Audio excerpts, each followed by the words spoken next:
The team, obviously had a pretty good weekend on the road. Happy with both games, but really happy with Saturday night. And that kind of leads us into practice this week. We've had a couple good practices, took a couple days off, just with the travel and whatnot. So very excited to play again. UConn poses a lot of different problems for any opponent. They've got good size, they've got good strength, they're highly competitive, they've got great speed, they've got some deadly weapons up front, and their decor is done a pretty good job of managing themselves in their own zone and through the neutral zone. So and then you get to if you get by all that, then you get the goalie, who's arguably one of the best goalies in the league, which puts him to be one of the best goalies in the country. He's got the ability to make some saves that other guys don't. So we've got our hands full, and we're gonna have to be ready to go. We're gonna have to beat them. They're not gonna beat themselves. We're gonna have to really show up and play our A game to win.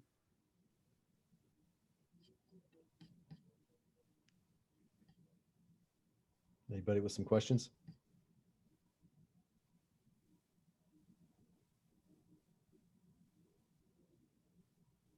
Rick. Coach, with the continuing absence of David Farrance, has that caused you to make any changes in the way you approach the power play? We've had a couple different looks. I think Vlas was on that other unit already. With McCarthy coming back, we put him up on that unit with O'Brien and Cockrell and Skoog. So it's just been a little bit of personnel adjustments. I don't think we're trying to do anything drastically different. I think we got to shoot the puck more. I thought our entries were better last week. But all in all, we're if you're willing to shoot it and move it quick, you've got good net presence. That's a good start, and that's our biggest goal. Hopefully you can make some great plays, but at the end of the day, you need to have a shooting threat, which we've got enough guys that can shoot the puck. They just got to be willing to do it.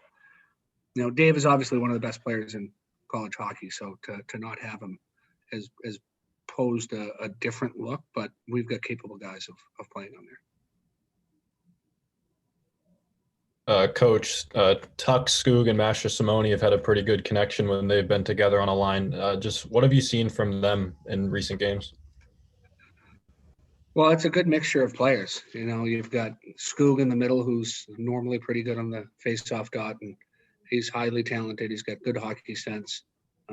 He's a good playmaker, but he can also score. Tuck is a power forward who likes to create some space for those other guys, and he can finish himself, but he can make a play. So it's a good combination with those two guys. The size and strength of those two allows Master Simone, who weighs 155 pounds, to kind of dart in and dart out.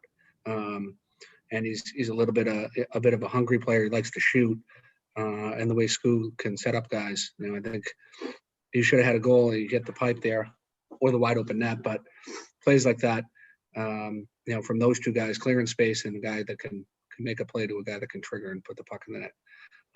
Seems like it's worked pretty well for us. I know that they were good. I think they played the last game together was at Maine. They played pretty well together at Maine, but I think all in all, I like the way that the makeup of that line for sure.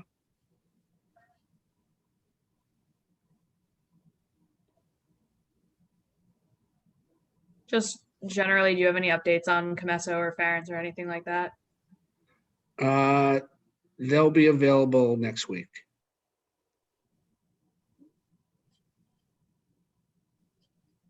And the other players who were out of the lineup? Jake Wise they're all practicing with us right now. Jake Wise will be ready to go for Friday. He'll be available. So you don't see anybody who's going to take a red shirt here other than Ty Amate? No, Phillips right now, he gets the year back anyways, if he doesn't end up playing. And all our seniors have the ability to come back for another year if they want to. So.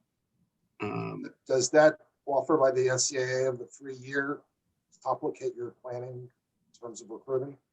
It could. I don't think it will, but it could. Yeah. No, it's yeah, college hockey will definitely stay older, with a lot of teams.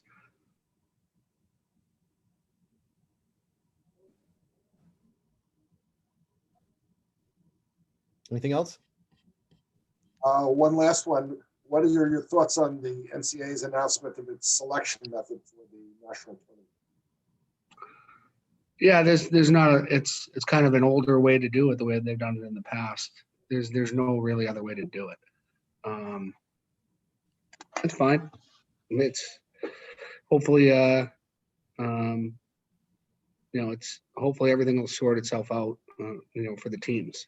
Like there's going to be a couple of teams that could potentially make it over others, but at the end of it all, if you want to be in that tournament, you got to take care of business and try to win your league tournament, or put yourself in a spot where there's no choice but to take you. So, not an easy process for those guys to go through it.